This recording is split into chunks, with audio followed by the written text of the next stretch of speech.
আল্লাহ এক, ভগবানও এক। আমার মনে পড়ে আজ থেকে 20 বছর আগে কিশোরগঞ্জে সভা করে রাত্রি 3টার সময় আমি এই কীর্তনে এসেছিলাম। এখানে আমি যোগদান করেছিলাম। বয়স হয়ে গেছে, এখন আর আগের মতো ছুটতে পারি না। 15 মাইল হাঁটলেও মনে হতো এই তো বুঝি হাঁটা শুরু করলাম। এখন 1 মাইল হাঁটলেও কষ্ট লাগে। গাড়ি থেকে নেমে যতদূর এসেছি তাও পা টলমল করেছে। তাই জন্মের পরে সেই মৃত্যুকে আমাদের সবাইকে আলিঙ্গন করতে হবে। একটা মানুষের জন্মের পরে স্রষ্টা ছাড়া আর কিছুই নাই। যত ক্ষমতা, যত ধন দৌলত, একদিনের কোনো মূল্য থাকে না। যারা শ্রদ্ধা নিয়ে, ভালোবাসা নিয়ে, ভক্তি নিয়ে স্রষ্টার নাম নিতে পারে, তারাই শুধু সসম্মানে সারা জীবন কাটাতে পারে। আমি এখানে কোনো রাজনৈতিক কথা বলতে আসি নাই, আর আমি বাসায় সন্তানের রাজনীতিও করি না।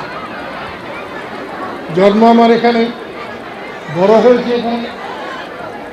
এই অঞ্চলের মানুষের বিপদে আপদে সবসময় পাশে দাঁড়াবার চেষ্টা করেছি।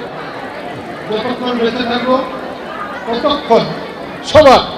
এখানে আমার কোনো দল মত কিচ্ছু নাই। এত ছোট্ট দেশে কিসের দল মত? যাদের দল করার দরকার তারা করবে। আমি আছি মানুষের পিছনে। সেখানে আমার কাছে হিন্দু মুসলমান নয়, বৌদ্ধ খ্রিস্টানও নয়। আমি ছেলেবেলায় লেখাপড়া করতাম না, কিন্তু এখন আমি লেখাপড়া করি। আমি লেখাপড়া করে দেখেছি যে স্রষ্টার্জন, তার সৃষ্টিও আমরা সবাই। আল্লাহ এক, ভগবানও এক। আমি সেই আল্লাহর সৃষ্টিকে কাউকে আমি অবহেলা করতে পারি না। কোরআনে স্পষ্ট বলেছে, আল্লাহর হুকুম ছাড়া গাছের পাতা নামে না, কোনো সৃষ্টি হয় নাই। তাহলে মুসলমান হিসাবে আমি মানি পৃথিবীতে যা কিছু সৃষ্টি সব আল্লাহ। হিন্দুরা মানে যে তাদের ভগবান আল্লাহকে ওটা তারা বিচার করে দেখবে। আমি মুসলমানের ঘরে জন্মেছি, কিন্তু আমার গুরু হচ্ছে হিন্দু, সে চক্রবর্তী ভট্টাচার্য না। আমার গুরু হচ্ছে দুঃখীরাম রাজবংশী। রাজবংশী যারা জেলে তাদেরকে রাজবংশী বলে।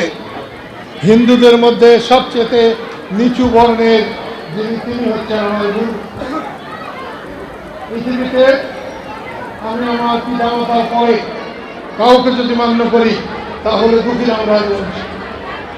সেই জন্য বলছি, মানুষ হওয়ার জন্য যারা যারা তার ক্ষমতা দেখায়, ঘাট ধরে বসে থাকে, তারা প্রকৃত মানুষ না। প্রকৃত মানুষ হলে ভগবানের প্রতি, আল্লাহর প্রতি শ্রদ্ধা রাখতে হবে, সবুর রাখতে হবে, মানুষকে ভালোবাসতে হবে। এই পৃথিবীটা সৃষ্টি হয়েছে শুধু ভালোবাসার কারণে, ভালোবাসার কারণে, ভালোবাসার কারণে।